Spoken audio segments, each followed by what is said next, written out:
Welcome to Southern Sense Talk on Rumble. You are going to love Annie the Radio Chickadee Ubelis and her co-host, C.S. Bennett. You'll find them live here on Fridays from 2:30 p.m. to 4 p.m. Eastern Date Time. Check out their website at Southern Sense, as in commonsense.net. It's that easy, southernsense.net. So sit back and relax. They're informative, fun, irreverent, and politically incorrect. You never know where they'll go, but you'll love the journey.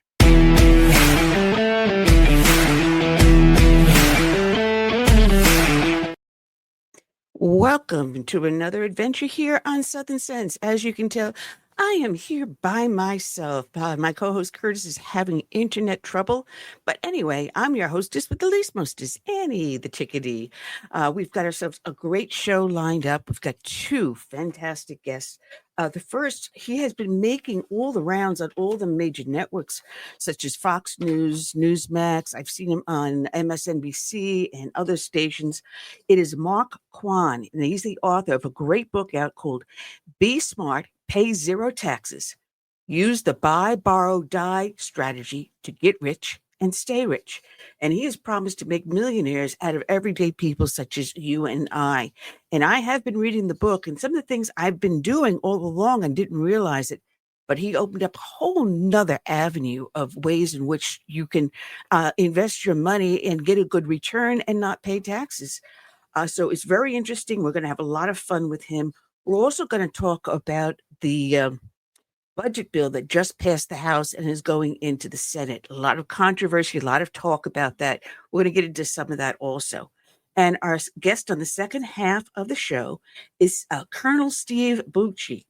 He is a fellow at the Philip N. Trulock Center for Leadership and Development at the Heritage Foundation. It's been a while since we had someone back from the Heritage Foundation since our friend had left, Tom had left onto better things over there. So now we have a new person, a new liaison, and I had a nice little email chat with her back and forth, and we'll be getting guests once again from the Heritage Foundation. So thank you, Heritage. Recognizing we do have a voice out here too. Anyway, want to welcome everyone that is listening up on Facebook, LinkedIn, YouTube, X, as well as Rumble and Substack.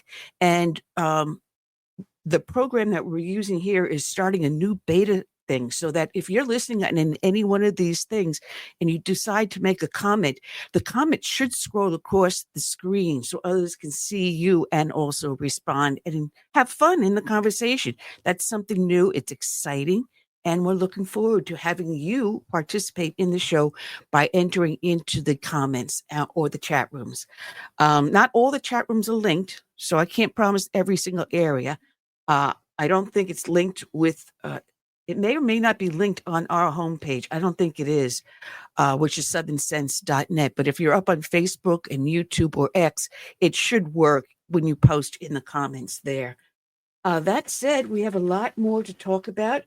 Things have heated up with this scandal with the Biden administration about hiding his cognitive abilities, as well as hiding the fact that he has had prostate cancer, has been diagnosed about 11 years ago.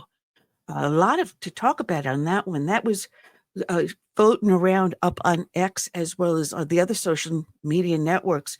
And, having lived with members of my family that had died from prostate cancer, others that have been diagnosed with it and battled it, including people very close to me today, they go for their PSA test every 6 months until the doctor gives them an all clear sign. And then they usually follow up once a year. And what really, really disturbs me about this is that he was diagnosed 11 years ago as a senator. Now, here's an important man, and I'm sure his family doctor and everyone else wanted to make sure he remained in that Senate seat. So, of course, they wanted to be up on his health. But Lord knows, I can't say for that. But as president and vice president, he has to undergo medical exams. And one of the things they have to do is check the prostate. So I don't understand how he served as vice president and as president and allegedly not having his prostate checked for cancer. That's impossible. So here we have his cognitive abilities being hidden from the public, but also his physical health. And that's just not right. And I do see some comments, and hi, James, but for some reason, Facebook's not floating across the screen. So as I said, the comments are being in a beta stage. I guess they have some things to work out. And I'm getting a message from the program saying can't post comments to some destinations. All right, so I guess Facebook is one of those. All right, but like I said, we're in a learning stage here, and we'll see how they can work the kinks out of this. Again, my co-host Curtis does not have the internet, and okay, but it looks like I mentioned going to another place where he can hook his laptop up and use the internet, but it doesn't look like that's going to happen. So we may or may not have Curtis with us. With that said,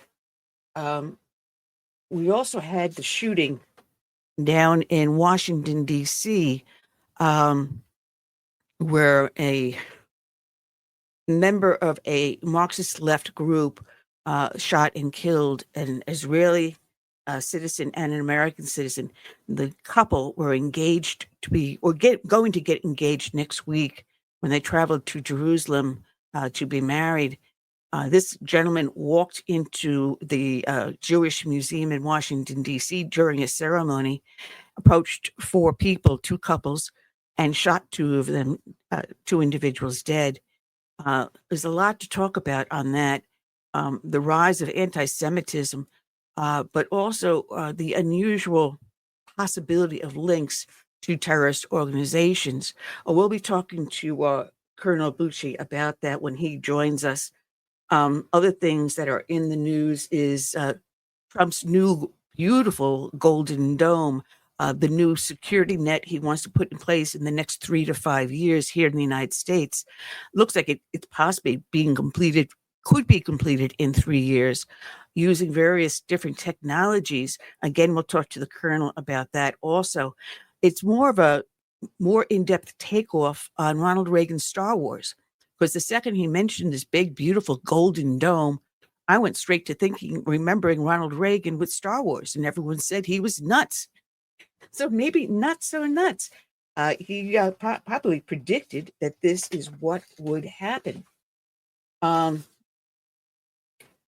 a lot of other things that are up in the news, and we'll get around to all of them. Hopefully, Curtis in the near future will be able to sign in. Otherwise, I'm rocking and rolling on my own here.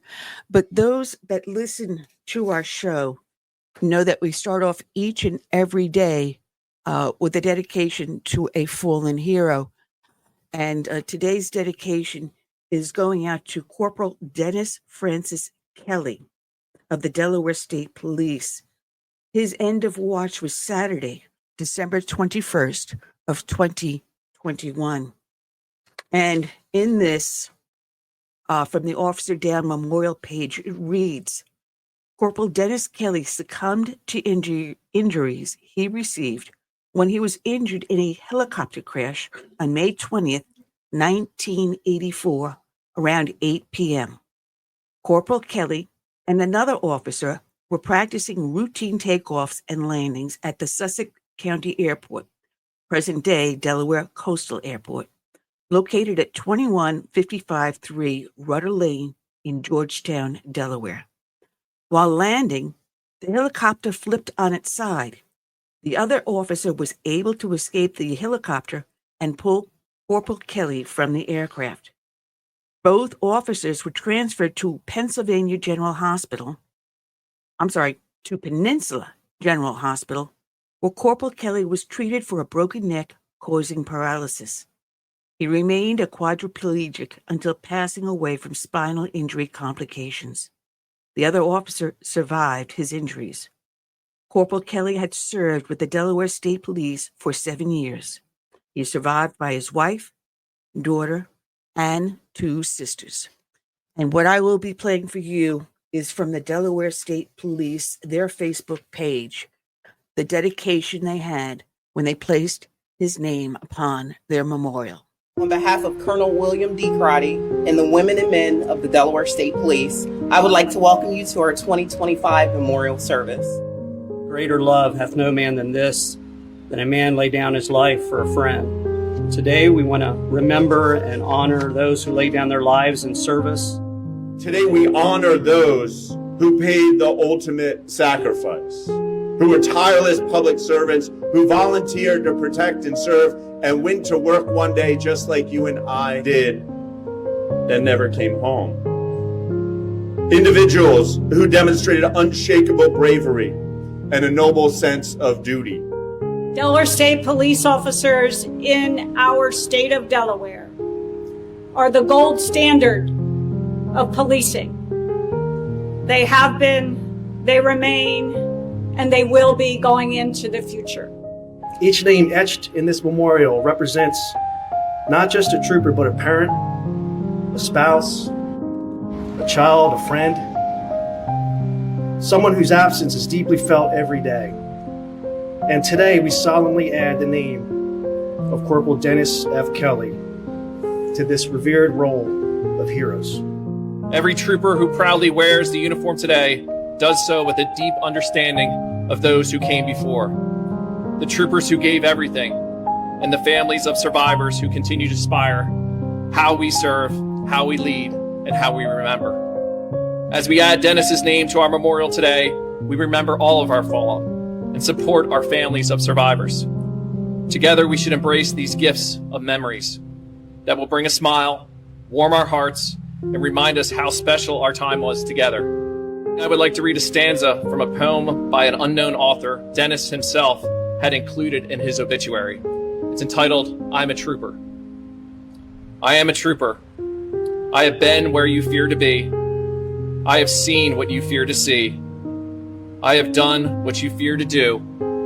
And all these things I have done for you. As law enforcement officers, we realize that service and sacrifice is paramount to making our communities safer for all. Every call for service presents certain unknown challenges and circumstances, where we place the good of the public before our own. Our troopers, whose names are on this memorial in front of the academy, went to work fully expecting to return home at the end of their shift. Obviously, that did not happen. But I believe that each one of them died doing what they loved, being a state trooper. They were brave, and they gave their all for us. Major Peter Sawyer will now begin the roll call. Patrolman Francis Ryan.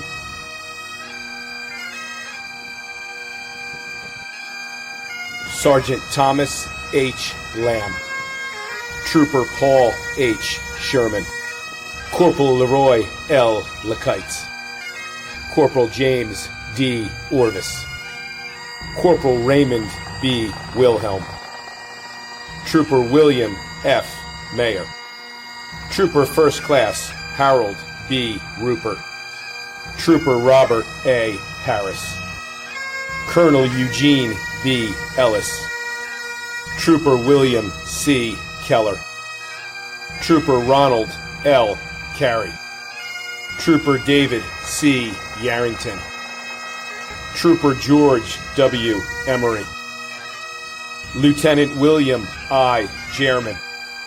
Corporal David B. Pulling. Trooper Kevin J. Mallon. Trooper Gerard T. Dowd. Corporal Robert H. Bell. Corporal Francis R. Schneibel. Trooper Sandra M. Wagner. Corporal Francis M. Collender. Corporal Christopher M. Shea. Corporal Grade 1 Stephen J. Ballard. Corporal Dennis F. Kelly.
Father, we ask for these who are still on active duty, the academy that's rising, the recruits that will be our shield. Lord, that you would, in a very real way, be their shield and their strength and their commander and their fortress and their stronghold and their defense against the very real evil of our world.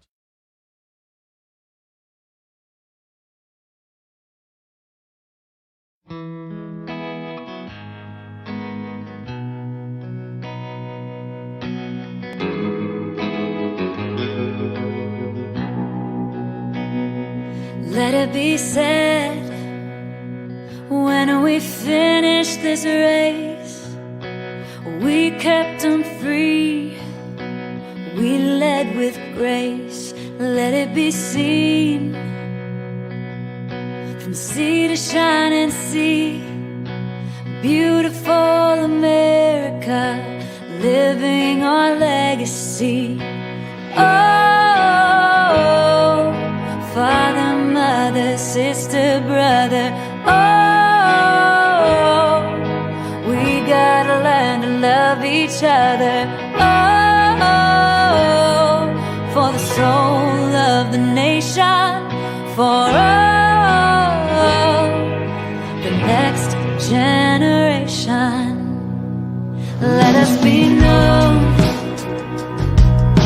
as people of honor, humble and bold, faithful through fire. Let us hold firm to our convictions with wide open hearts, eager to listen. Oh, Father, Mother, sister, brother, oh, we gotta learn to love each other. Oh,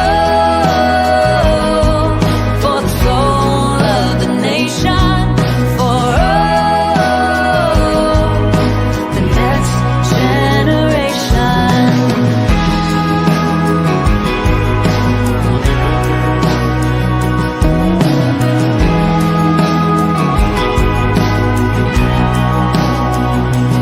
Let us make room.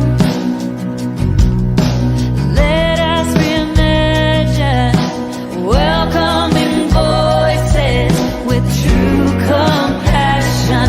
Let's craft a world with hopes and dreams, challenges known, and those still unseen.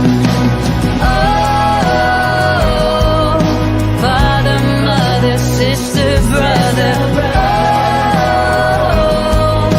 we gotta learn to love each other. Oh, for the soul of the nation, for the next generation.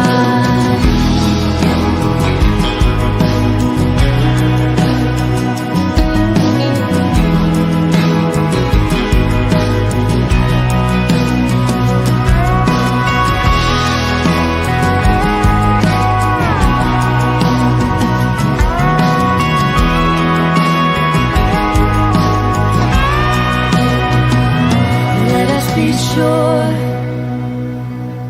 when our time has come, we gave them hope, we made them strong. Let it be said, when we finish this race, we kept them free, yeah, we led with grace. Oh, Father, Mother, sister, brother, oh, we gotta learn to love each other. Oh,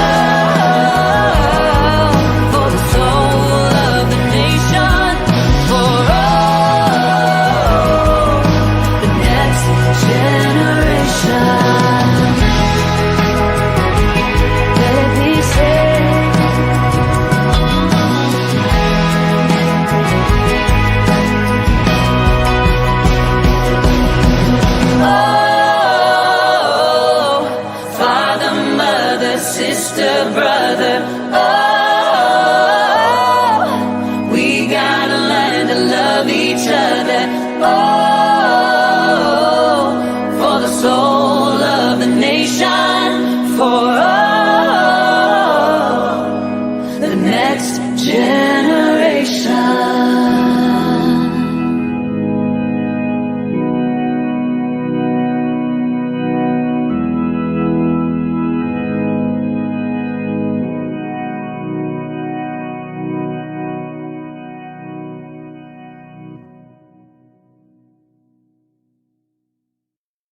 All right, and welcome back to Southern Sense. You're listening here again live on Facebook, LinkedIn, YouTube, X, Rumble, and Substack, as well as our homepage, which is southernsense.net. Southern Sense as in common sense. And of course, I'm your hostess with the least mostest, Annie, the radio chickadee.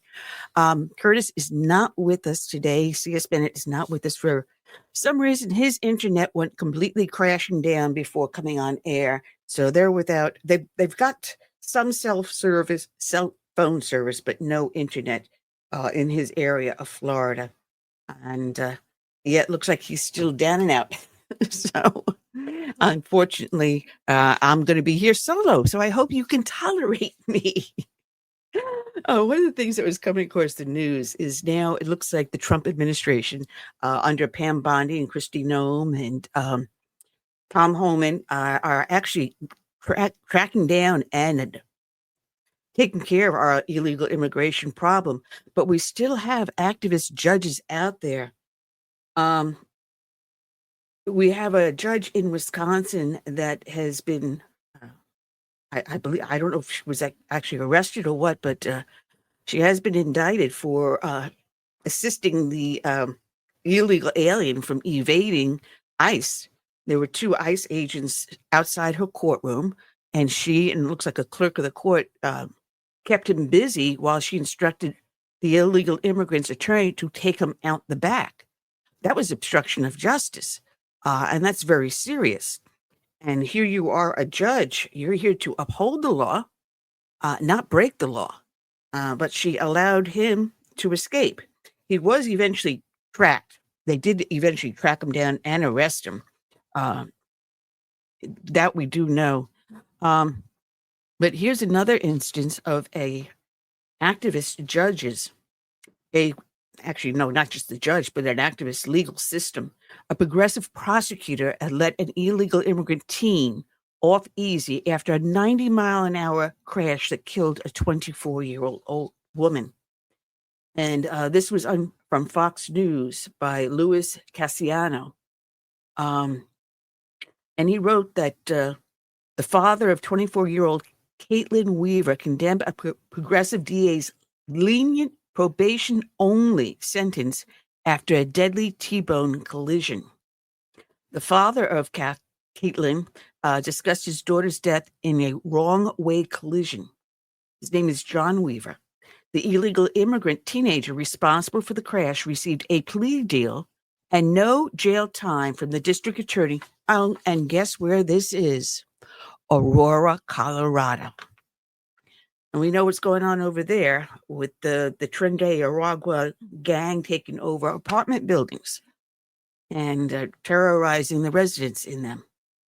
The teenage illegal immigrant who killed the 24-year-old Colorado woman during a high-speed crash was given a lenient plea by progressive district attorney, allowed to walk without serving any jail time. 15-year-old he is, who had been publicly named, who is not publicly named because of state laws that shield the identity of underage criminal suspects, was sentenced to 2 years probation and, catch this, 100 hours of community service for the July 2024 death of Caitlin Weaver.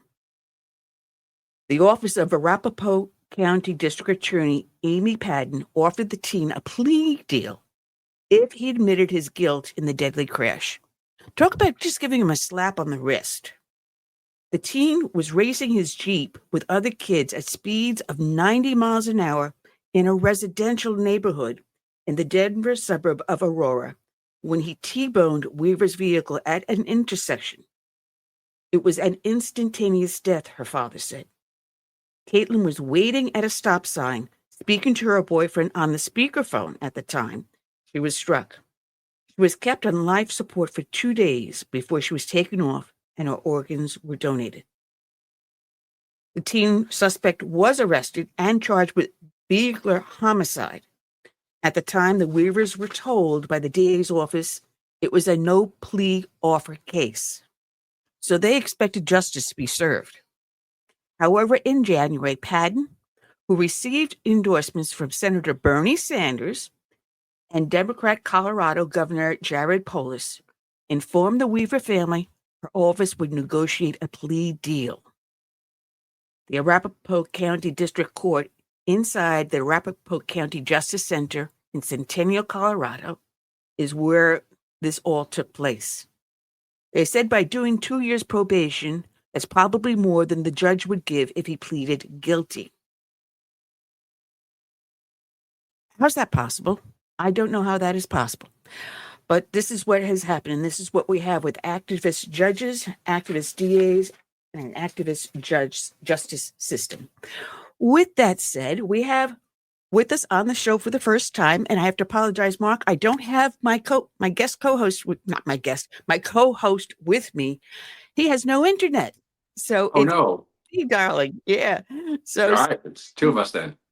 yeah, somewhere in northern Florida, people are without their internet, so they can't watch us. Oh no. Us in the archives.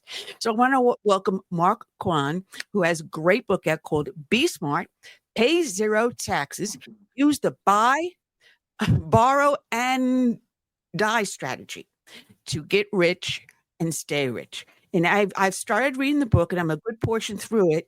And I was looking at it, and believe it or not, I'd worked for American Express at one point. Okay. Years ago. Yeah. And at that point, I was starting to learn. I worked on the travel side, but people talk and you learn a lot of things. Yeah. And I said, all right, fine. I'm going to get myself American Express stock through the payroll system and just hold on to it and let it sit. Yeah. Well, of course, life happens and, things happen and you say, all right, fine. And I no longer have the stock. Right. So then over the years, the companies I had invested in changed hands and went from one thing to another to another. And I had found buy and hold got bought up and it was like a nightmare. So it was impossible for me as an individual, small person to do any investing. Okay. But now comes out something called Robinhood. Right. And boy, did I jump on that. It's like just a couple hundred here, a couple hundred there.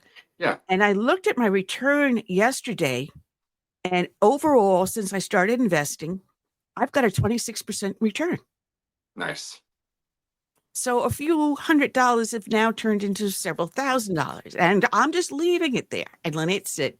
And I do a dividend reinvestment, and occasionally I'll throw some money in additionally, do a little bit, routine deposit. And it's all right, fine. I have amassed X amount of dollars. Let's go after this. Yeah. So I have myself half and half, stock and EFTs, and the other half is cryptocurrency. Ah, okay. I like it. So I'm just leaving it sitting there. But now I'm coming to a point where I need to make repairs on my house. Okay. I've got an older house, and for a number of years, my late husband had been very, very ill, so things didn't get done. Okay. So I used what cash I had to make most of the repairs. And I won't tell you how much that was. That's about 1/3 of the value of the house I put back into it. Okay. So I need to make now additional repairs, and I don't want to touch this few thousand I have here.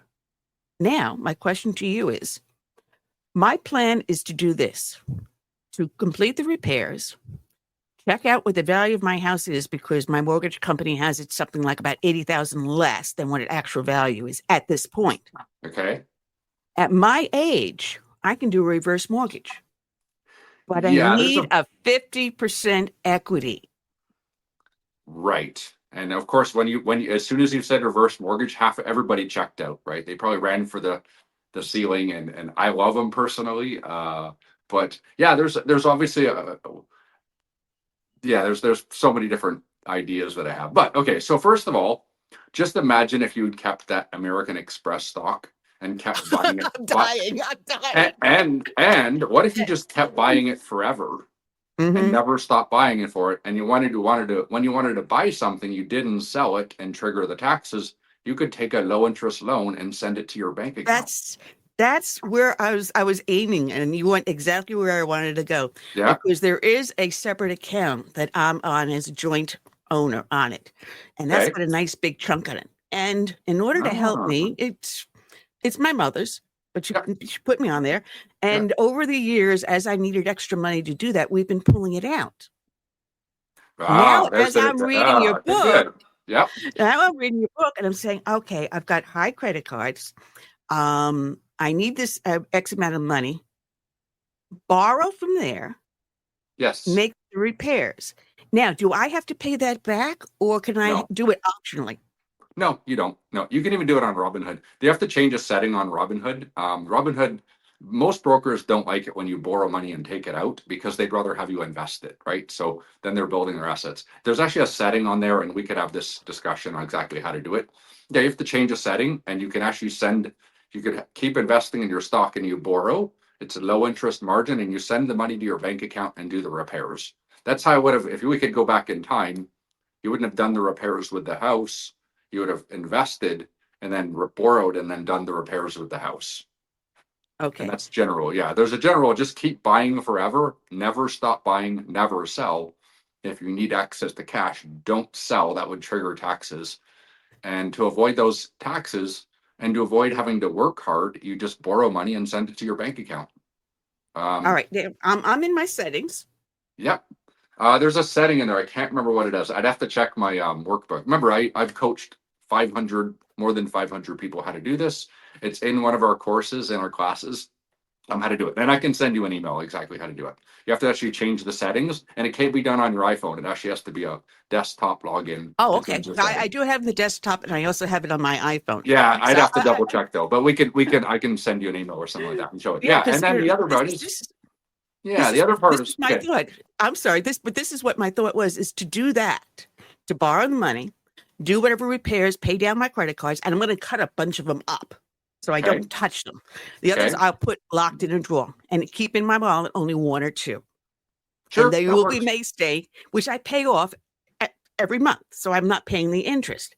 Right. But what the reverse mortgages at my age, I can turn around and live off of all the money I just invested in the house and not pay my mortgage. All I have to do is pay my insurance and my taxes. Correct. So yeah, and you can do that. You can do a reverse mortgage, and then some people say that's horrible. You're losing the asset. No, you're not. You still own the asset. So that's not correct. Two, you could not make your mortgage payment that you were making. You can invest that, right? Exactly. You'll still have all the appreciation of the house. Okay, is yours. But let's say it was going up and there was the debt and the house was upside down. You're not responsible for that. So it's the best contract ever. You're going into business with a bank and saying, look, my family gets to keep all the appreciation of the mortgage. But if it flips around and it's underwater because we're in a Great Depression, you still get to live there forever. And and you have no liability. So reverse mortgages, I used to do consulting on this in Beverly Hills and Malibu and La Jolla. Okay.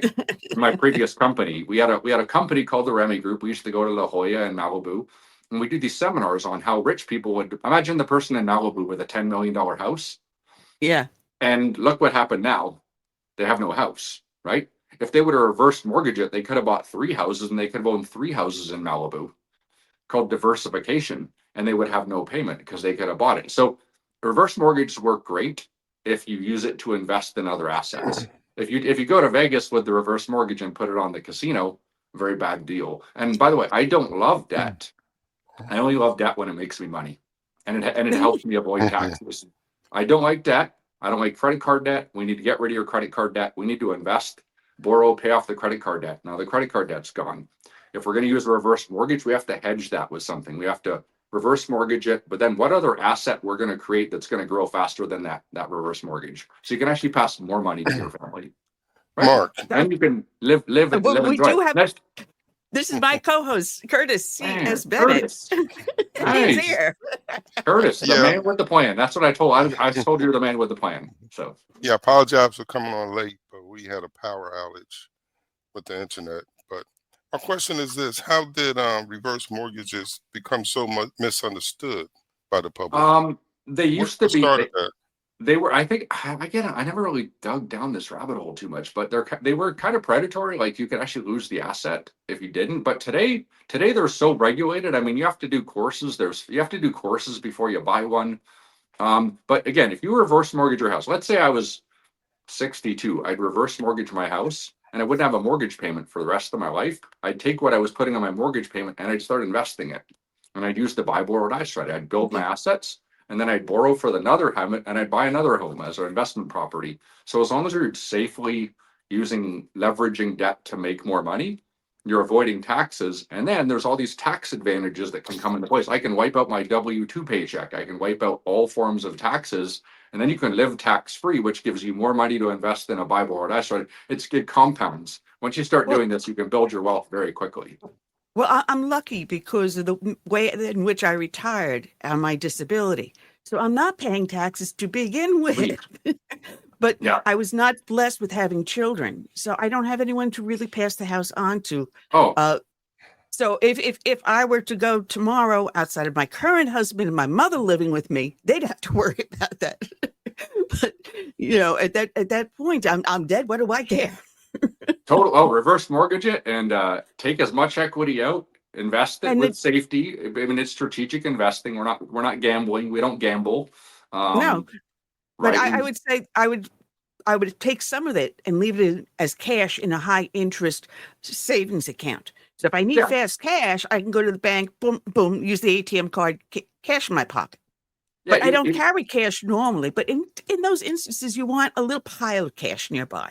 Sure, you want emergency. I call it dry powder. I don't believe in saving. This is called dry powder. Enough reference dry powder. It's like, I got to have money to shoot with. It's like any money sitting on the side that I can invest with.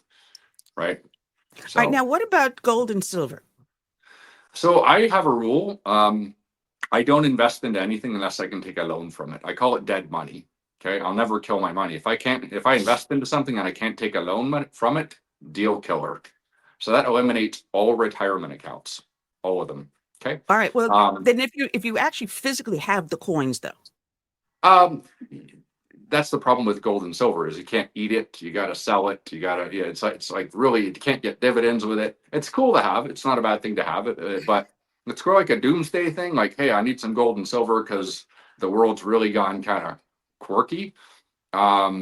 So I just, if I were to buy gold and silver, here's what I'll do. And I'm doing this later is I can take a brokerage account. I can fund my brokerage account and make, money while I'm sleeping, right? I can build dividend income. I can build income with it. I can take loans by pressing the borrow button. I can send it to my bank account. So imagine I had $250,000 in my brokerage account and I could borrow 100,000. I'd take a loan of 100,000, send to my bank account.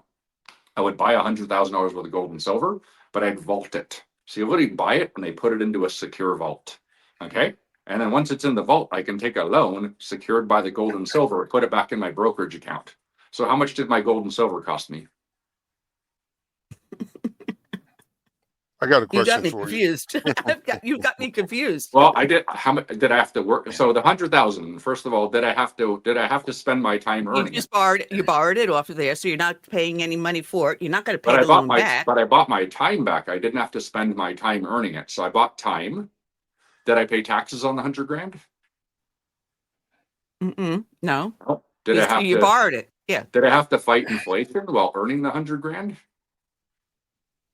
Okay. Well, actually, what about your initial investment, though? You still had to make an initial investment. I had to initially make the investment, but again, I have tax codes where I pay no taxes.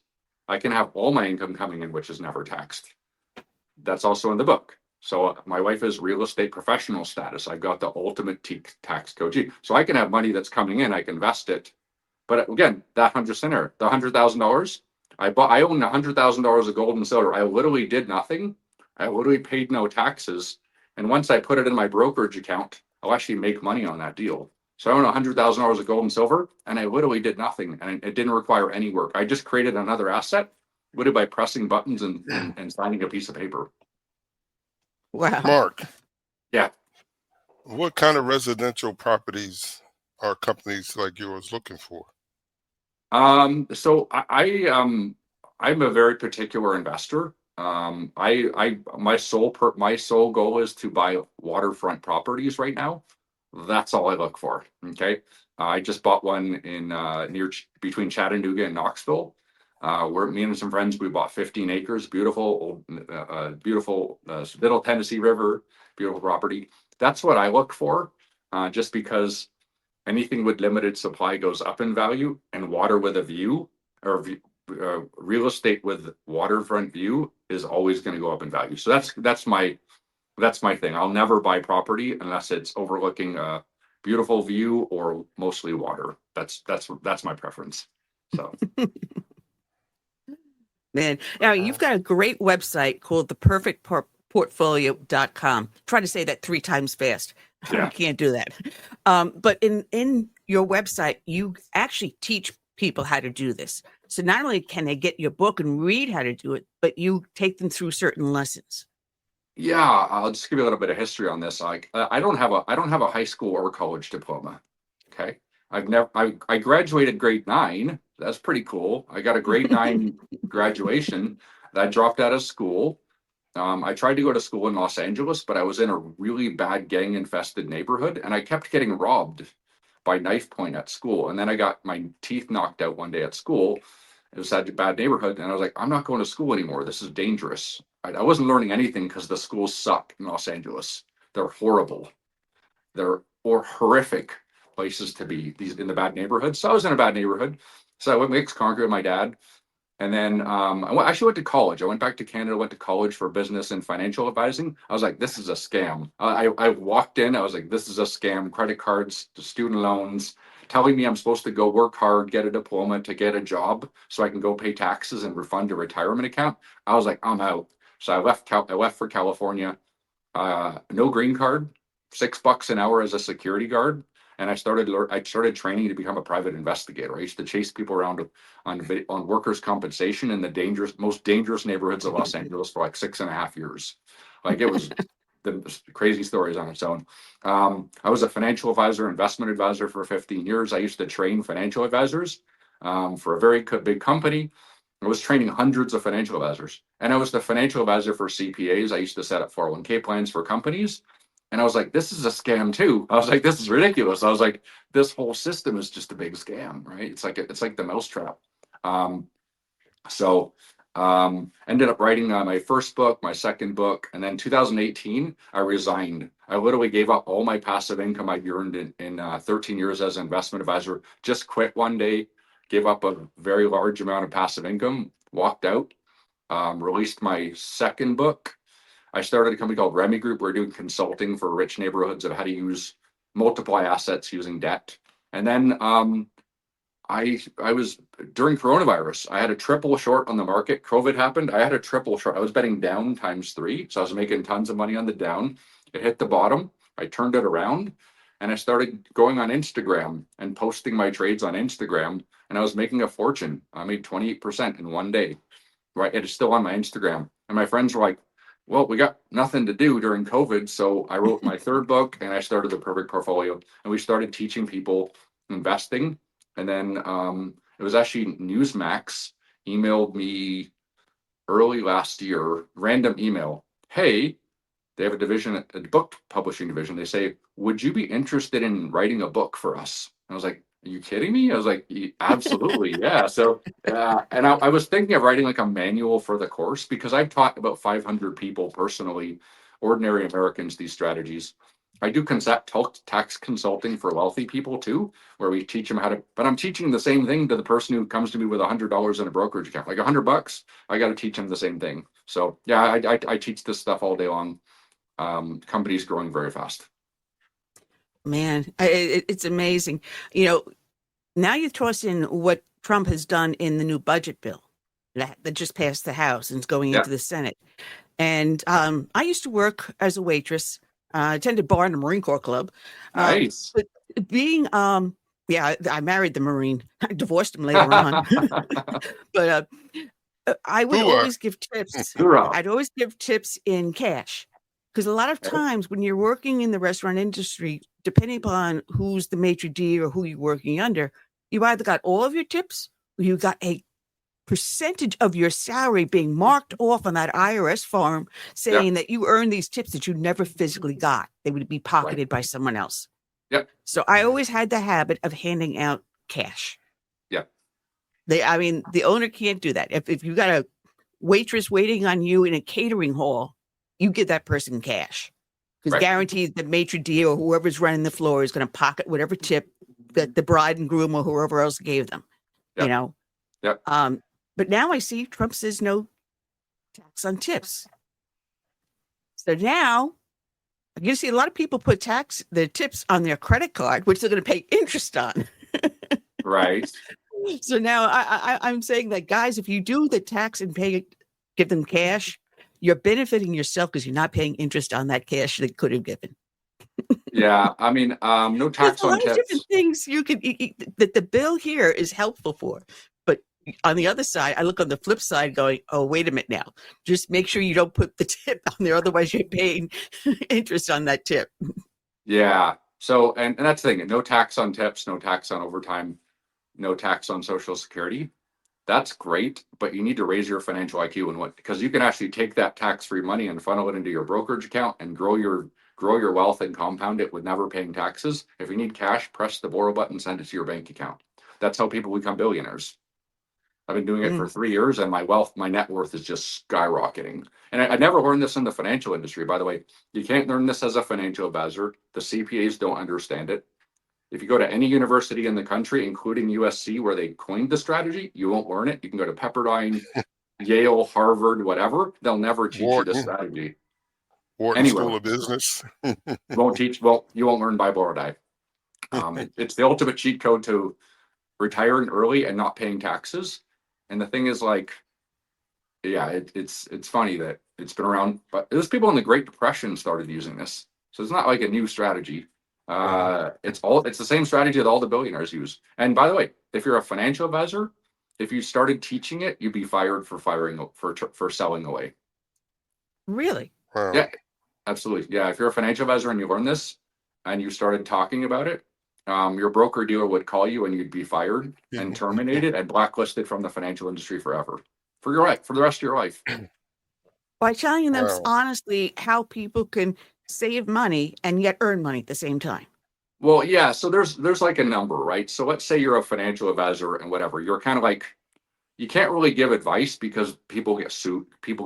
So you can't tell your client, hey, do this or do that, because then there's liability. So the corporations don't want to do that. So they can't really help you. So you fill out a risk survey and you end up with a portfolio that's 60% bonds and 40% stocks. Ridiculous. Like, you're never going to win like that. You're not even going to keep up with inflation. So they can't really help you because there's too much liability. But let's say you have $2 million in your brokerage account. You're probably going to get a okay portfolio, mostly mutual funds. You might beat the index, probably not. Now, let's say you have 25 million in your brokerage account. They're going to come to you and go, hey, remember all that stuff we were teaching when you had 10 million? And that's not how we do it. We're going to open up a securities-backed line of credit, and you're going to keep investing and you're never going to sell it. And then we're going to give you a line of credit, and then you can live off the line of credit. You can fund your business. You could tithe to your church. You could do anything. You could buy real estate with that line of credit. And now you're in the big dog. Now you're in the billionaire class. But until you have 25 million, you're just going to get mediocre financial advice 99% of the time. Mark. Yep. I came in a little late, but I'm gonna run this through real quick to see if I got it. You do a reverse mortgage, so they own the house now, right? Nope, not true. You own the house. You own the house 100%. Okay. Yeah. Until you die or something, right? Well, yeah. Instead of you making payments on your house, which are like, man, that's brutal. They just add interest to the loan. Okay. So they just add interest going. But whatever your payment was, if you blow it at Target or at Vegas, that's a bad idea. But if you invest that money, you can build assets in your brokerage account. So you're saying you won't pay a mortgage? No, you never make your mortgage payment again. No. Okay. No. That's universal throughout that business. That's universal. Yeah, right? it's all federal regulations. It's all the same all across the country. You have to have available 50% in equity. I'll give you a real story, okay? An actual story. Okay. There was a guy, he's from South America. Okay. He was a doctor where he's from. And it was in California at this time. And I met him, and he was living in this really not very nice apartment with his family and his son. And he was a doctor back home, but came to the United States. He's not a doctor anymore. He had to go through schooling again. And his wife was a nurse. So they're living in this really unfriendly neighborhood in a bad apartment, just trying to survive. He calls me and he goes, hey, Mark, my family had some land back home, and they're gonna sell it because there was somebody trying to steal it somehow, like back home, and so an attorney called them and said, "You better get here, jump on a plane. We got to sell this land really quickly, otherwise you could lose it through somebody trying to steal it." So they sold it. He got $1 million. Okay, he said, "Mark, I want to live in Rancho Palos Verdes." There's a house there. It was $980,000. He had $1 million. And he goes, "But I have horrible credit. I mean, he was self-employed, barely making any money. I have a horrible credit. I have no income. How can I buy this house?" I said, "Great. Buy it with a reverse mortgage purchase." Okay. He only needed to put 360,000 down to buy his home because he was an older gentleman. And then he moved into the home and he never had a mortgage payment. And he kept all the other money invested. He went through his education, he opened his practice, and he wanted to pay it off. So it went up. And then he started his practice. He was making money and actually paid it down. And he owns the home outright now. A reverse mortgage can go up. You can pay it down. You can structure it certain ways. As long as you take that mortgage payment that you were making and then you start investing it in buy, borrow, die, now you're growing your wealth tax free. If you want expenses, you press the borrow button and borrow the money. That way you're growing the asset. You're never selling it. You're avoiding taxes. And you're actually using equity that, see, paying off a home doesn't make any sense. It doesn't make any sense at all. First of all, now you have more liability, bigger chance of lawsuits. What if you're in California and there's an earthquake and your home gets destroyed and you have no earthquake insurance? Well, everything, all of your work is gone and you're homeless. Look what happened with the people in Altadena and Palos Verdes. They're homeless now. If they would have reverse mortgaged their house and bought another couple of houses, they'd have 3 homes. They'd be sitting in great shape. Paying off your home doesn't make any sense. Anytime you make a payment, you pay more taxes and you just killed the money. The money's now in your home and not working for you. You're literally killing your money. I never pay off real estate. I literally just buy a property. I fix it up. Hopefully I can rent it. I'm using midterm rentals so you can make a lot more money. We depreciate it. We just accelerate it. We use bonus depreciation. We wipe out our tax liabilities. We generate more money. We funnel it into our brokerage accounts. We grow that tax free. We borrow to fund our business. I'm going Bitcoin 2025. How am I paying for it? Pressing the borrow button, send them out of my bank account. That's money that didn't exist. I got a tax deduction on money that didn't exist. The government owes me money. Buy, borrow, die is you're living in a different universe. Well, now we mentioned earlier cryptocurrency, and you mentioned it again. As I understand it, they're looking at maybe standardizing it. Is that good for us that have investments in crypto coin? Bitcoin is, in my opinion, and you can do your own research. I don't give financial advice, right? Bitcoin is there's a rule. Anything with a limited supply goes up in value. Anything with an unlimited supply goes down in value. Okay, that's the basis. Okay, and I'll prove it to you. US dollar, Federal Reserve notes. Most of it is just bank entries. It's just they press a button and create money, and then when you pay it off, they press it and delete it. It's literally just virtual. It doesn't even exist. Okay? If you bought toilet paper went up because the dollar was going down. That means toilet paper has more value than our US dollar. So toilet paper is a better investment than US dollar.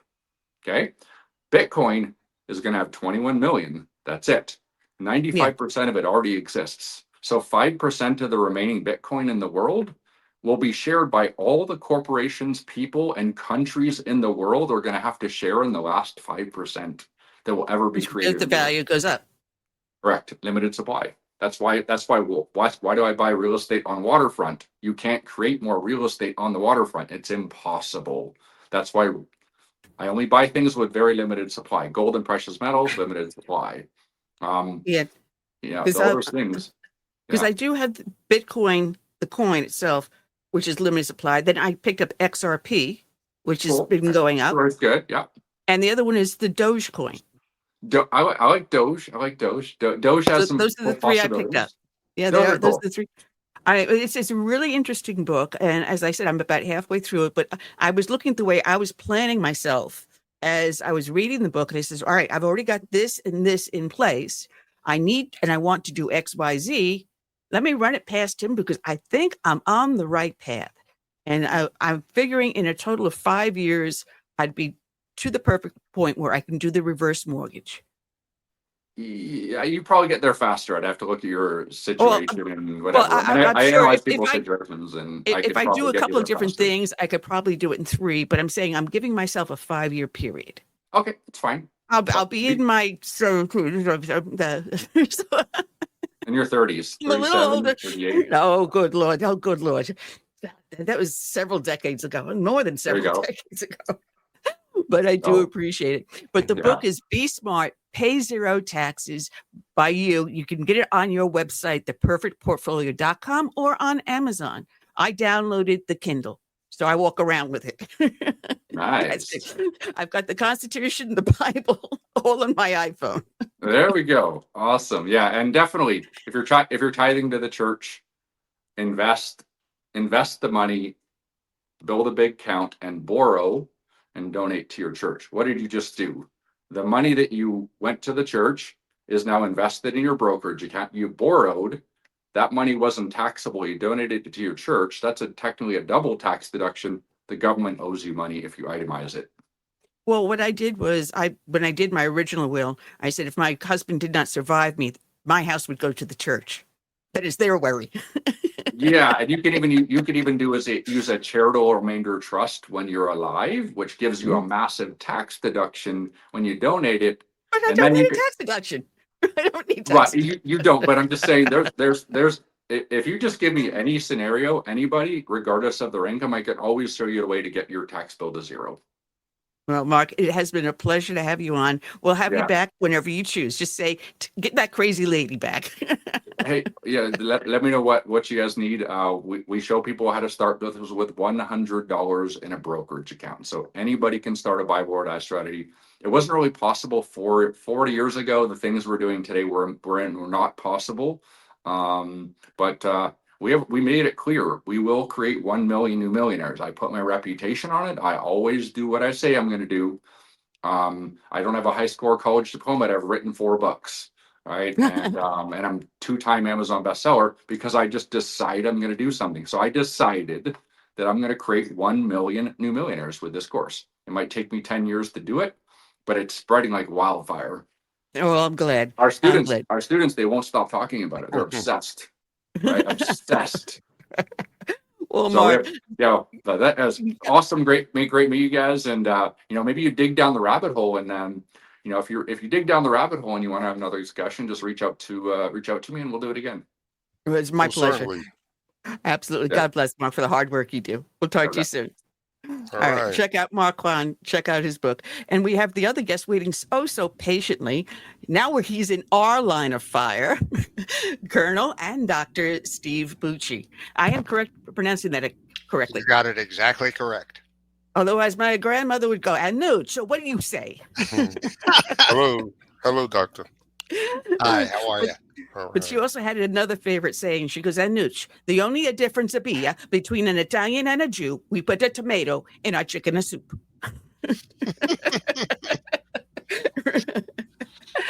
Well, you are now with the Heritage Foundation, and it was a pleasure to meet you.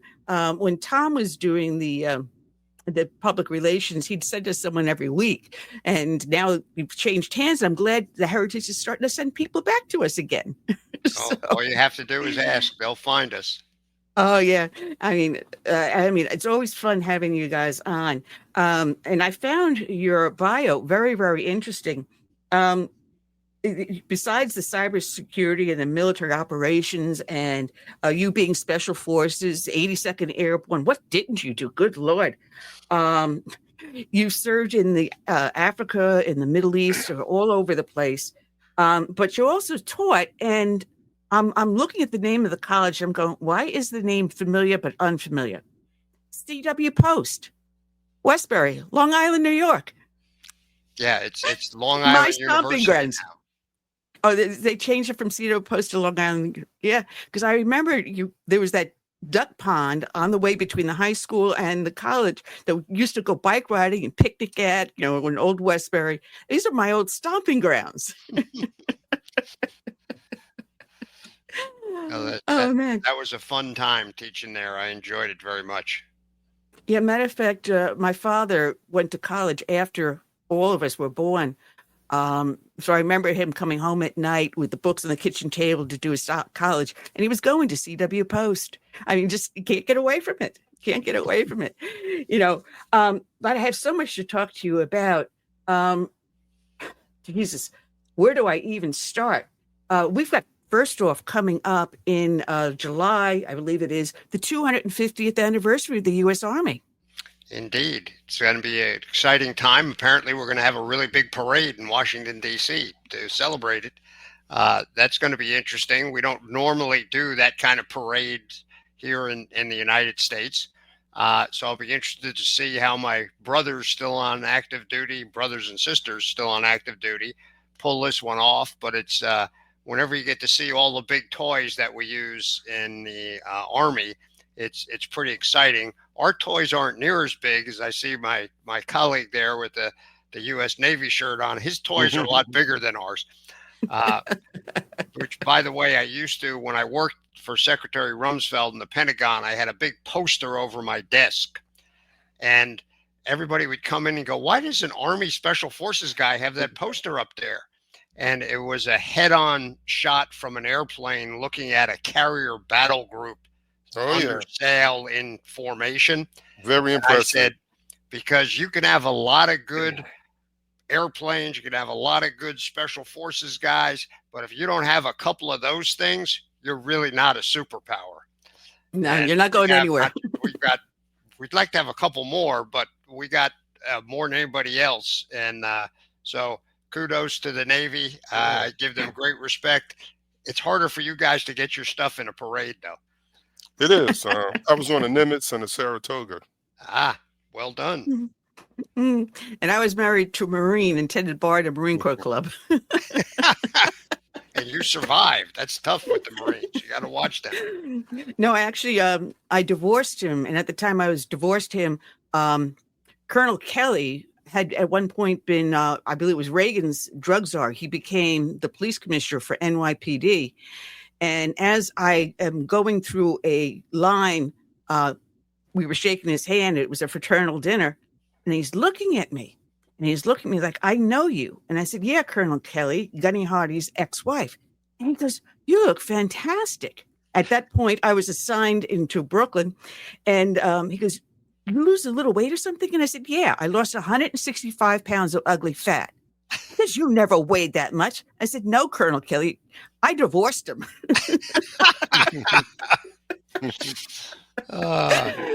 You hung around with the Marines for a while. That's you. But I think it was a broken cop in me that got the rest of it out.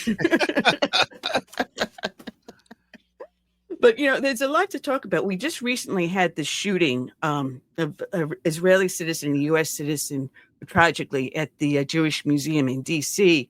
And, under Biden, there was a complete lack of security in a great many areas. And I don't think we still yet have ourselves back up to snuff yet to allow something like this to happen. Well, in this case, it happened on the street in front of the museum. So it would have been a little tough to stop it preemptively. Firearms are not, easy to carry around in D.C. It's almost impossible, but not quite, thanks to the Supreme Court. But in this case, I'm guessing that the firearm that fella had was not legal. All you got to do is put it under your coat. He walked up, waited for people to come out of the museum, confronted them, and just started shooting. So this is not one we can really blame on anybody as far as security. Interestingly, after the guy unfortunately executed those two young people, he ran out of ammo, basically dropped the firearm into the bushes and walked into the building. And the people thought they saw this frazzled looking guy who's wearing a sport coat. He wasn't dressed like a bum or a terrorist. He was dressed like a normal person walking around Washington.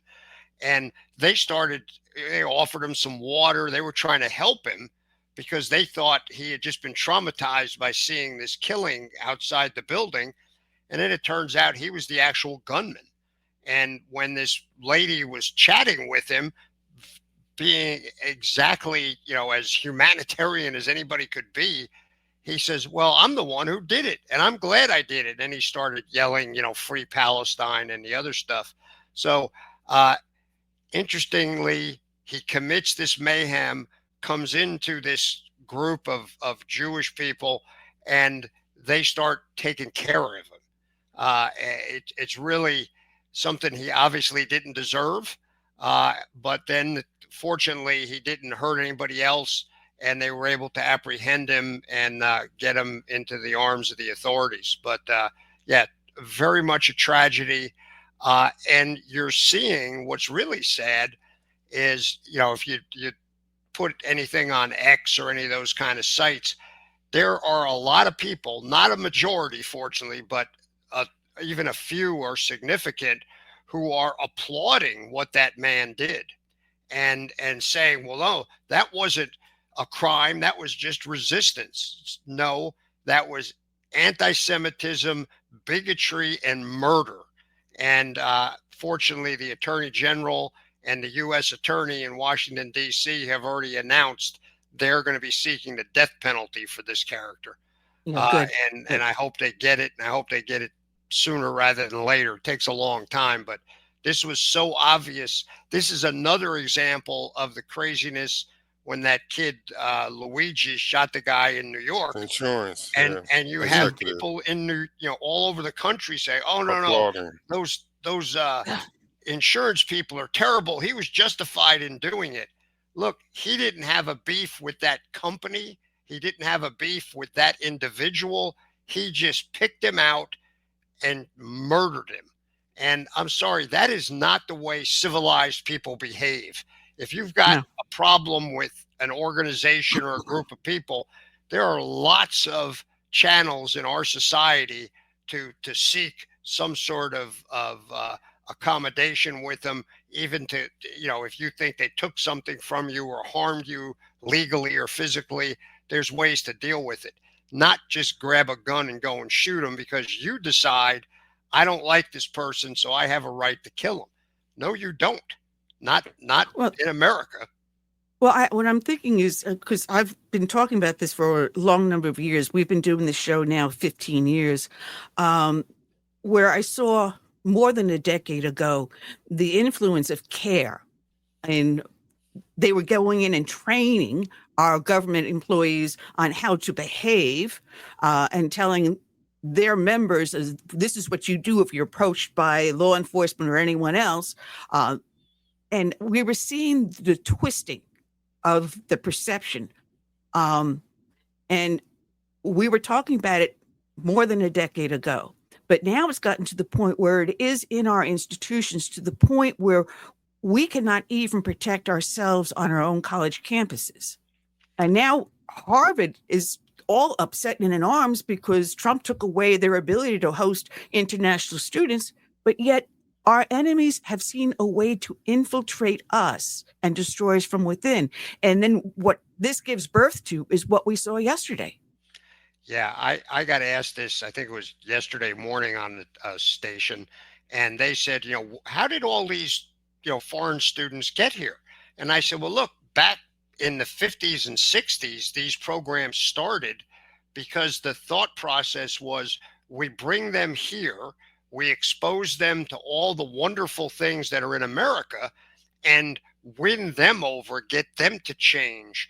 And then the majority of them go home and hopefully seed that into their societies where there are not all the benefits and good things. We're not perfect, but we've got a pretty good life here, or we had it for a long time. And what's happened instead, because the faculties have bought into the same propaganda and ideological views of America's enemies, that instead of those foreign students coming here and being changed for the good, American students are going to these universities, sitting alongside these folks from other countries and getting harangued by the faculties that have bought into foreign ideologies. How dare you? Marxism, Yeah, how dare you? Islamism, all those things. And so now the American kids are the ones that have been changed, and they're marching on the campuses next to agitators who have come in from outside and threatening other American citizens, calling for the downfall of our institutions. I'm sorry, it's got to change, because the people are not, no country in the world allows foreigners to come in and scream seditious things, try and convince people to attack their fellow citizens, and lets them stay there and be protected while they're doing it. That's just not the way the world works. But in America, we now have a thing where half of the political spectrum says, oh, no, you can't stop them. That's just free speech. No, it's not free speech when you're attacking someone. I don't care which ideological position you come from. You cannot use free speech as a weapon to harm other people. That's just unacceptable in a civilization such as we claim to be. And yet you're subject to arrest and fine if in certain areas of New York you use the wrong pronoun. That is a crime. But yet to incite rioting, to incite harm by using speech, that's not a crime in their world. I'm sorry. Wait a minute. When the Black Lives Matter were having their riots and you went to their website, you looked at the associations that were associated with Black Lives Matter, you saw the Muslim Brotherhood. And no one raises the alarm except little shows like mine. And we're seeing this at the height of the George Floyd riots.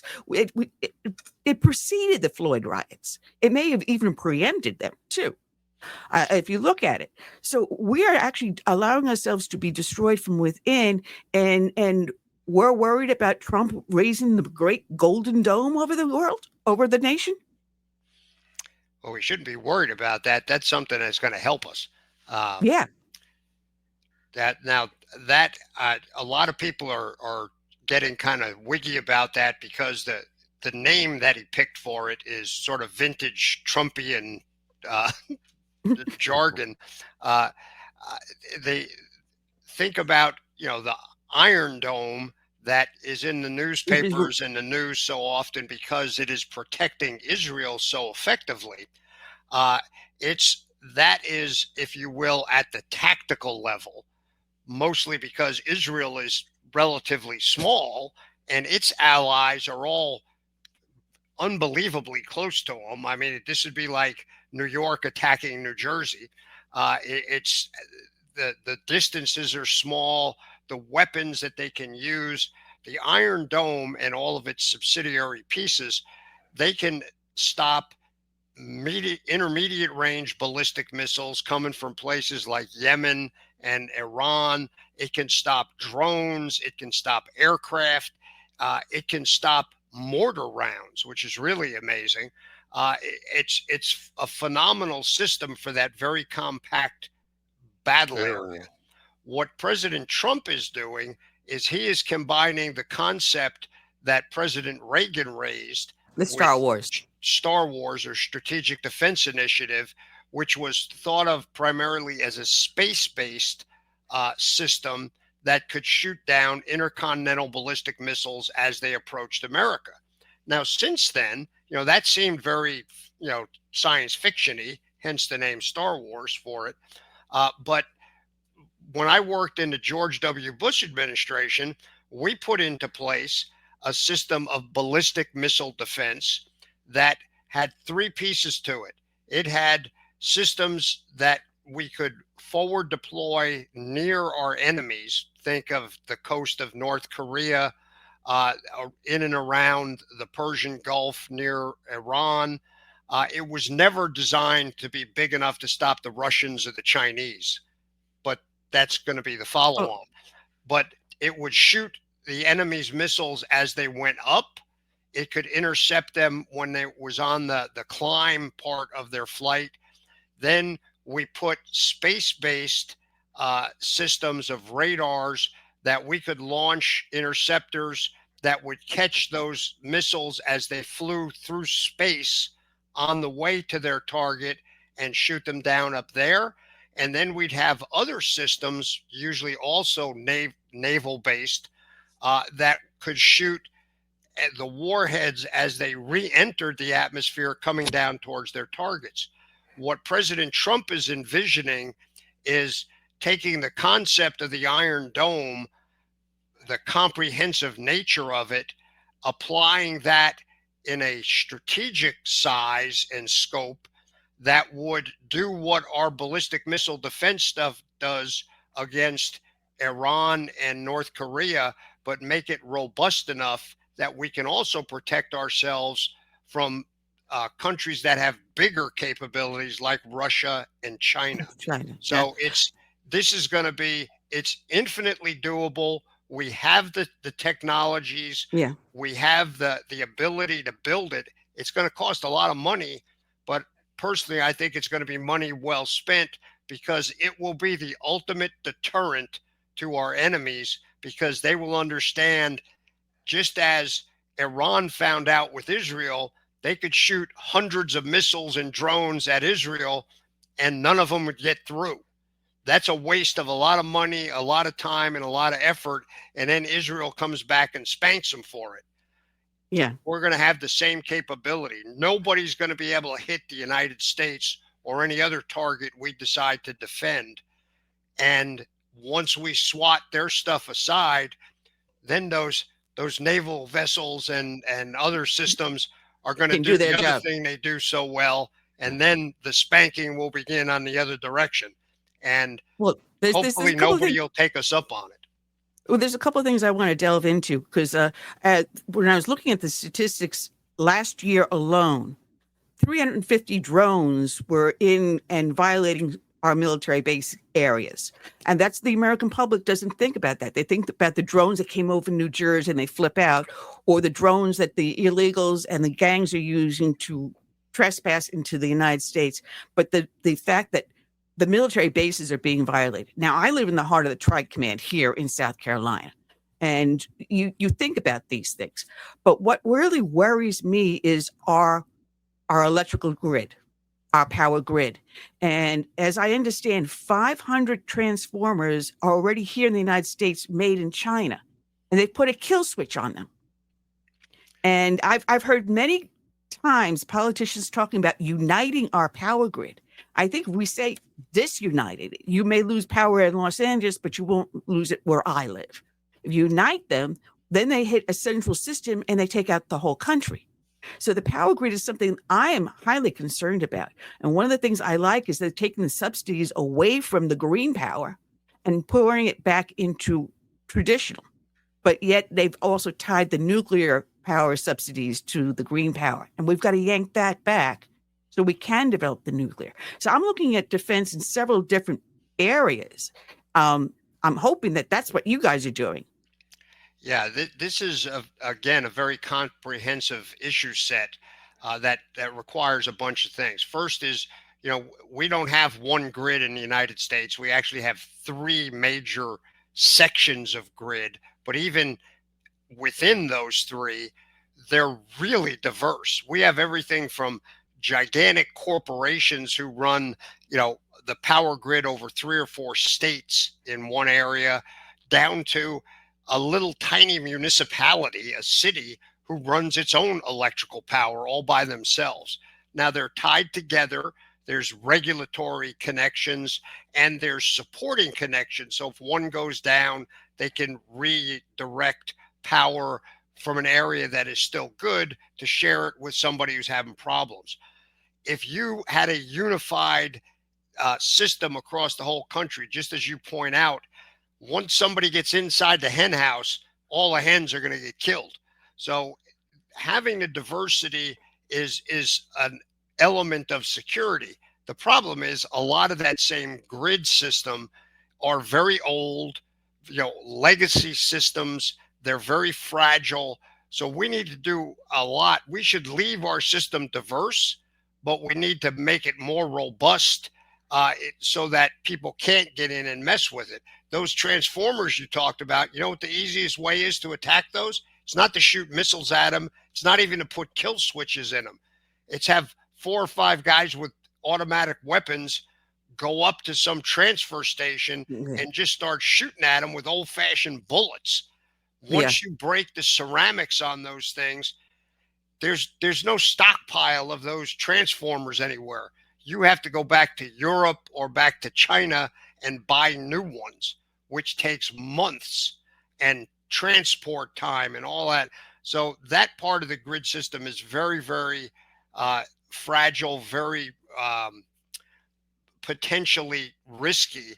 And we've got to do that better. At the very least, we got to put walls and fences up around these things so some idiot can't pull up in a car and decide I'm going to shoot at that because it makes funny noises when you hit the ceramics with your rifle.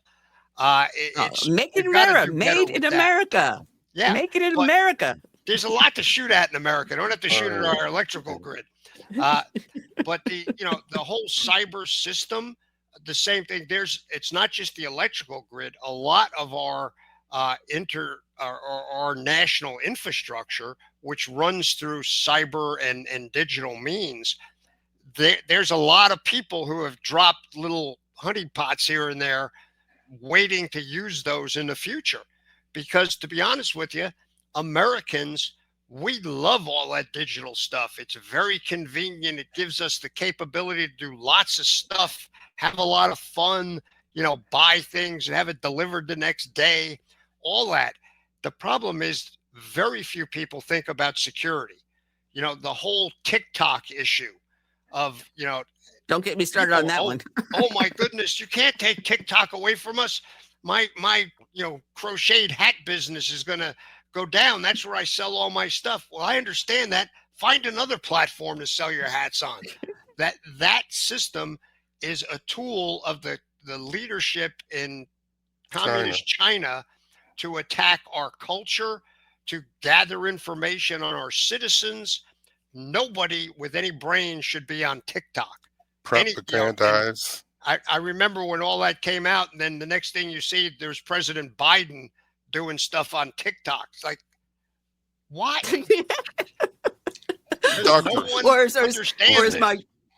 Or as my husband calls him, bumble brain.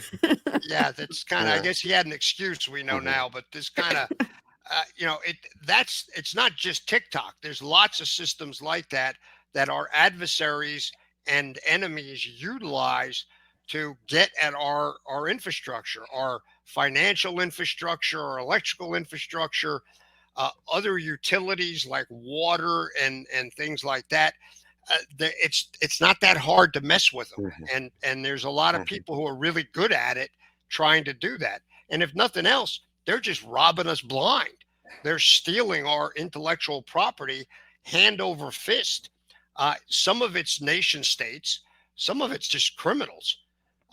It's baffling to me that the FBI, this was 5 or 6 years ago, said that criminal organized crime networks make more money off of cyber crime now than they do off of drugs, weapons, prostitution, all of that stuff combined, gambling. Those are small pieces of the pie now. Internet crime is the biggest moneymaker for organized crime. And a lot of that is because, Americans are just clueless about it and think, well, it's not a big deal. The bank will cover it.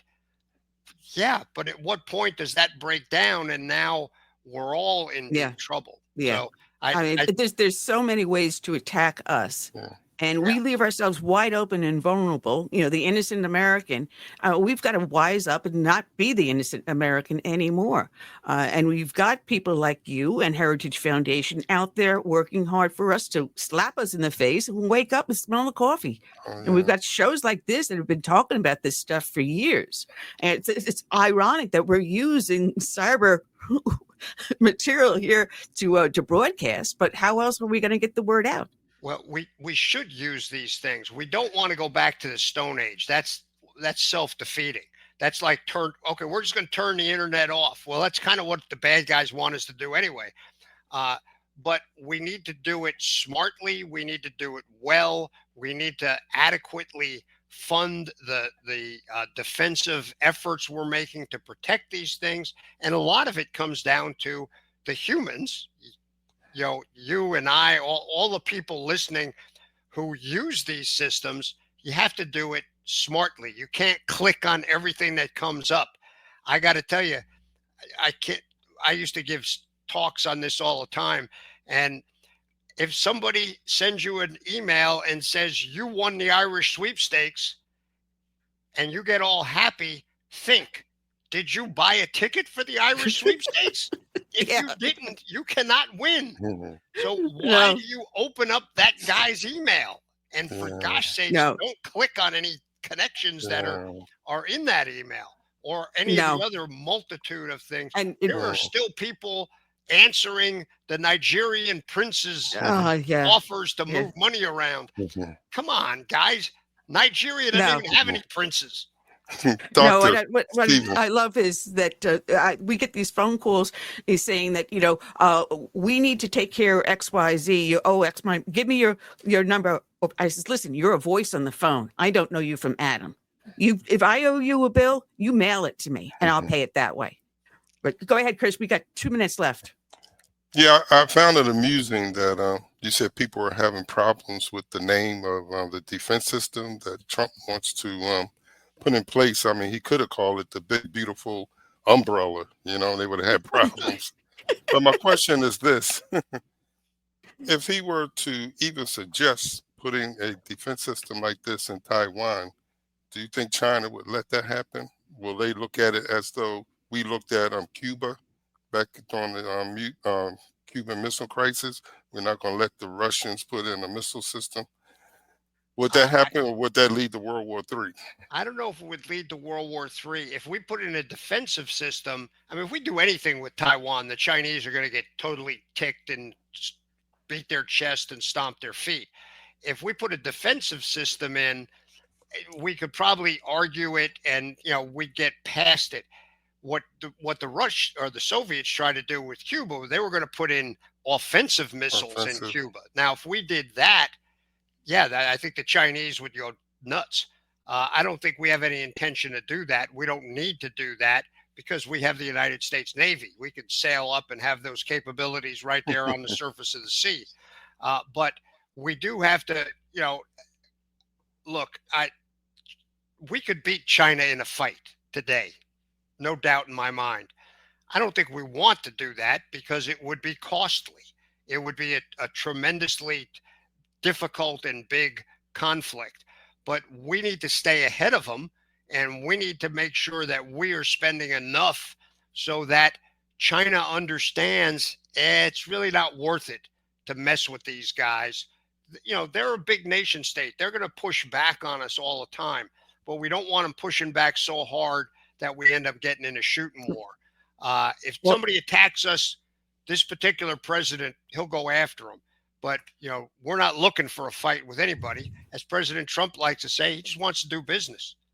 And he really means it. He just wants to use commerce. He wants to use those economic elements of power, not the other stuff.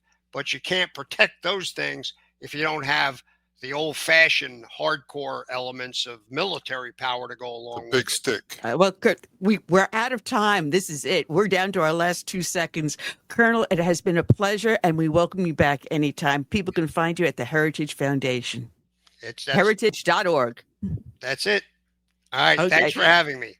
Take care. We say from that point, good night and God bless. All right.